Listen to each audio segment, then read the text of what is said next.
Bonjour tout le monde, merci de nous suivre sur Studio Saint-Jean. Aujourd'hui, on va à la rencontre d'Audrey Moreau qui va nous parler des impatients et surtout de l'exposition qui a lieu en ce moment chez Artaud jusqu'au 27.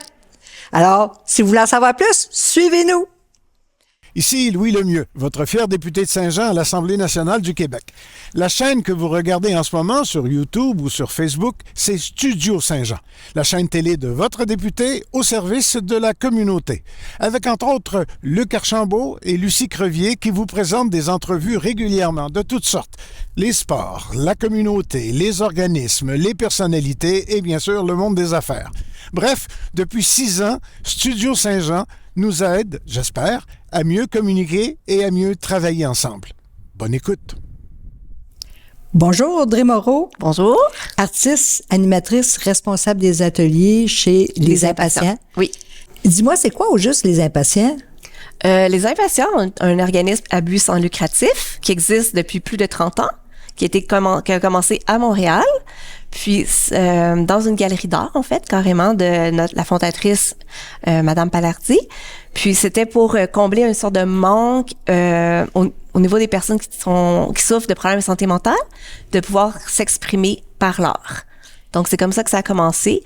Maintenant, ça fait plus de 30 ans, comme je disais. On a plus de 30 ateliers à travers le Québec. Moi-même, j'anime des ateliers à Montréal, à Granby, ce qui est un nouvel atelier de cette année, et à Saint-Jean-sur-Richelieu. Wow, t'es occupé, hein? Mais il y en a au Mont-Laurier, il y en a à Shawinigan, il y en a vraiment partout. Puis les participants sont des adultes. Principalement. Notre clientèle de base, c'est vraiment des adultes qui ont des problématiques de santé mentale. Mais vraiment, ça peut être très large. Ça peut être des personnes schizophrènes, ça peut être des personnes qui ont des troubles de personnalité, mais ça peut être aussi quelqu'un qui vit une dépression, qui vit un trouble anxieux. Je pense que vous avez beaucoup de participants. Je pense que même vous avez une liste d'attente pour les gens qui veulent participer à vos ateliers. À Saint-Jean-sur-Richelieu, oui, on a une liste d'attente qui bouge beaucoup plus rapidement maintenant qu'un nouvel atelier. Mais quand même, il faut s'inscrire. Il faut être pour s'inscrire aux impatients de Saint-Jean-sur-Richelieu, il faut être suivi à la clinique externe en psychiatrie. OK. Puis, dans le fond, les seules exigences les seules conditions qu'on donne, c'est d'être fonctionnel en groupe, puis d'être autonome. Sinon, il n'y a pas nécessaire de connaître l'art, d'avoir étudié en art. Souvent, ce qu'on préfère même, c'est l'art brut, c'est l'art naïf qui arrive spontanément. Puis vous allez voir tout autour de vous les œuvres des personnes. C'est impressionnant. C'est impressionnant, oui. Avez-vous des bénévoles? Oui, des fois, je reçois des bénévoles. Des gens qui sont souvent suivis, mettons, en clinique externe de psychiatrie, qui sont en processus de réhabilitation, de retour au travail progressif, puis qui ont un intérêt en art. Donc, on demande, c'est ça, s'il y a un bon parrainage. Mm-hmm. Puis, par le passé, j'ai eu des personnes, justement, que ça a super bien accroché. Puis, après ça, ils ont continué dans le domaine de l'intervention sociale ou... Qu'est-ce qui t'a amené chez Les Impatients? Un long parcours. J'ai étudié au baccalauréat à l'UQAM en art visuel et médiatique. Pendant mon bac, je me demandais, OK, mais ça mange quoi un artiste en hiver? Comment gagner ma vie? Fait que je me demandais, est-ce que je travaille dans une galerie? Bon, il n'y avait pas énormément de débouchés. Puis j'ai découvert l'art-thérapie. À l'UQAM, j'ai pris un cours. Puis ça m'a amené à trouver Les Impatients, qui à l'époque, c'était beaucoup plus petit. Il y avait moins d'endroits, puis c'était juste à Montréal.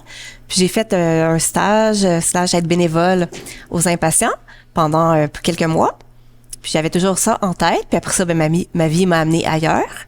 Puis après être éducatrice spécialisée pendant quelques temps, puis me dire, bon, c'est peut-être pas exactement ce que je veux faire, être dans la crise tout le temps, mais en même temps, je veux rester en relation d'aide. Puis je suis revenue aux Impatients à Saint-Jean-sur-Richelieu. Et maintenant, tu y es depuis combien d'années? C'est ma 7e année. 7e année, puis Les Impatients ici à Saint-Jean, ça existe depuis 2017? 2017, oui. Puis maintenant, c'est l'exposition. Vous avez une exposition chez Artaud? C'est notre 3e année. Notre 3e année de partenariat chez Artaud, qu'on fait une exposition, voilà. On est très fiers. Et votre thème cette année? Le titre de l'exposition, c'est Haut en couleur. Les Impatients haut en couleur. C'est une exposition qui a été très libre et les œuvres sont choisies par les participants. Donc, c'était un petit peu plus difficile cette année de trouver un titre ou une cohésion, mais j'ai vu que toutes les œuvres qui étaient soumises, c'est très coloré. On a exploré beaucoup la couleur, ce que vous allez voir dans l'exposition. Donc, c'est pour ça. Puis aussi, haut en couleur, nos participants, les artistes qui sont avec nous, c'est des personnes en couleur, avec beaucoup de personnalité, avec beaucoup de... Fait que voilà. Puis à ce moment, on a besoin. Oui. Avec la température automnale, on a besoin de la couleur. Dis-moi, vous avez combien de participants? En général, il y a une dizaine de personnes inscrites par atelier. Un atelier, dans le fond, c'est une période de 2 heures. Puis à Saint-Jean, sur Richelieu, nous avons 3 ateliers. Donc, à peu près une trentaine. Une trentaine de personnes. Fait que tout le monde a une œuvre ici? Pas tout le monde. C'est sûr, c'est surtout le nouvel atelier du mardi après-midi. Bon, on l'a juste depuis le mois d'août. Fait que c'est vraiment un tout nouvel atelier. Donc, des nouvelles personnes. Donc, entre le moment qu'ils sont venus aux impatients et l'exposition, il n'y avait pas un grand temps. Donc, c'est pas tous les participants qui ont soumis une œuvre. Certains aussi, surtout des nouveaux participants, ben ça peut être gênant de soumettre une œuvre. Il y a quelque chose de confiance en soi, de est-ce que ça vaut la peine, est-ce que c'est assez bien. Donc, c'est pas tous les participants, mais une grande majorité. Tout ce qu'on démontre aussi, on se montre à nu dans une œuvre en réalité. Tout à fait. Tout à fait. Vous avez fait une œuvre collective aussi, une sculpture? Oui, en fait, on a 2 œuvres collectives cette année qu'on présente. La sculpture, on l'a vraiment mis centrale.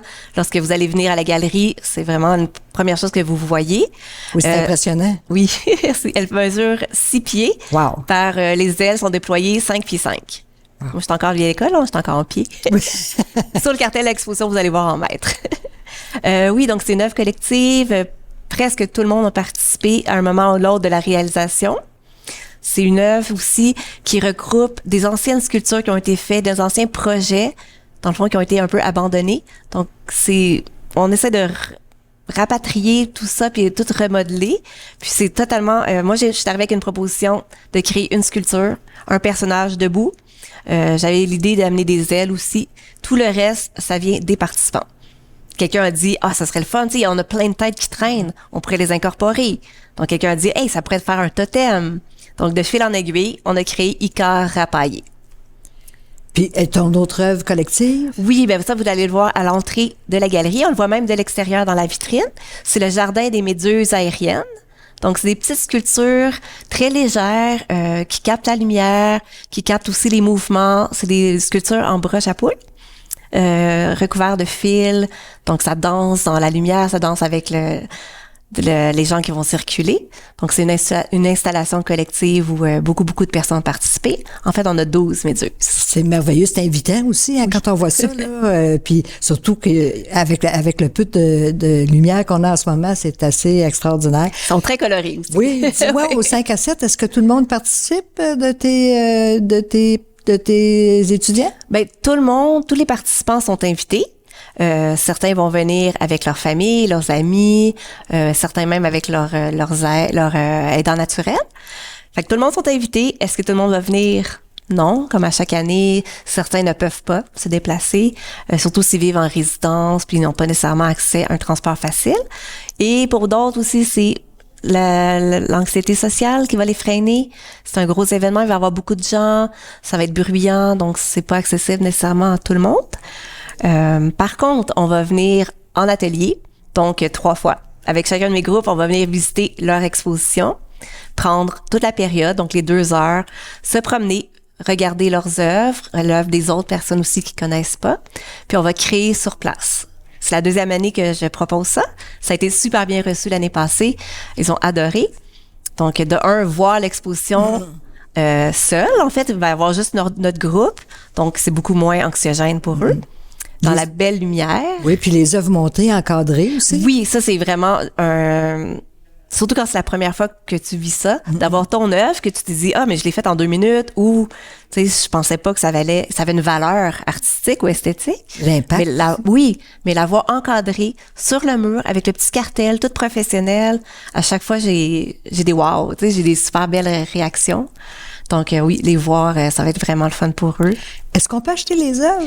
Non, c'est exposé pendant les 3 semaines, puis ensuite, les œuvres reviennent aux participants. Pour être animateur, il faut avoir une grande imagination. Avoir toutes ces idées-là de création. Il faut surtout aimer la clientèle, aimer les gens, aimer l'art, bien sûr. Il y a plusieurs types d'ateliers aux impatients. Tu as des ateliers 100% libres, puis tu as des ateliers comme moi je donne qui sont semi-dirigés. Ce que ça veut dire, c'est que je vais arriver avec des propositions. que ça soit des thématiques, des sujets inspirés d'artistes, inspirés de ce qu'on voit, aussi de mes propres intérêts artistiques, ou juste des fois d'un thème, d'une idée très, très, voilà, qui arrive spontanément. Puis, je les propose aux participants qui vont l'adapter, s'ils le veulent, s'il n'y a rien obligé, qui vont l'adapter à leur propre façon. Comme cette année, il y a juste une proposition, je pense, qu'on peut retrouver dans la galerie. C'était un exercice, juste à partir de lignes en noir. On avait 1 minute pour créer les lignes dessinées, puis après ça, c'était intervenir en couleur. Puis, vous allez voir, juste avec cette petite consigne, à quel point les participants l'ont adapté à leur façon, l'ont exploré. Puis comme je dis, c'est semi-libre parce qu'aussi, j'en ai plein de participants qui vont créer par eux-mêmes là, ce qu'eux, ils ont envie. Est-ce que les supports puis les médiums sont libres? Oui, en fait, quand les participants s'inscrivent aux Impatients, c'est 100% gratuit. Donc, on offre médiums, supports, matériaux, beaucoup de... Ben, moi, personnellement, dans mes ateliers, j'aime beaucoup utiliser les matériaux recyclés, le textile, mais aussi à partir de boîtes de plastique, vraiment. Sinon, c'est souvent des supports papier. On n'a pas vraiment de toile. Quand j'en ai, c'est des dons. C'est pas nécessairement ce qu'on va acheter. Puis sinon, on a presque de tout.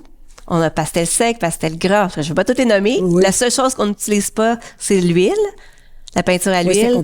C'est compliqué. Puis les odeurs, tout ça. Apprivoiser ça aussi, c'est long aussi, en plus. Puis sinon, j'aime beaucoup toucher à tout. Moi, personnellement, dans ma pratique, puis je pense que c'est un plus d'essayer des nouvelles choses. Puis des fois, ben, par exemple, je vais faire un atelier de gravure, puis là, j'ai un participant qui va super gros accrocher, puis qui va vouloir faire plein de gravures.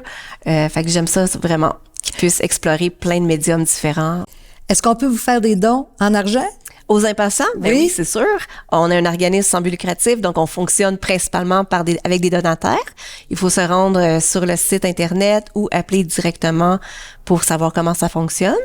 Mais oui, c'est sûr qu'on fonctionne par don, mais ça pourrait pas être donné seulement à mon atelier, mettons, de Saint-Jean. Oui. C'est vraiment aux Impatients qui redistribuent ensuite. Ben, je te remercie beaucoup. Ben, merci à vous. C'était super. Oui, puis j'espère que beaucoup de gens de Saint-Jean sur Richelieu vont venir à notre exposition. Et l'exposition est au 27 avril.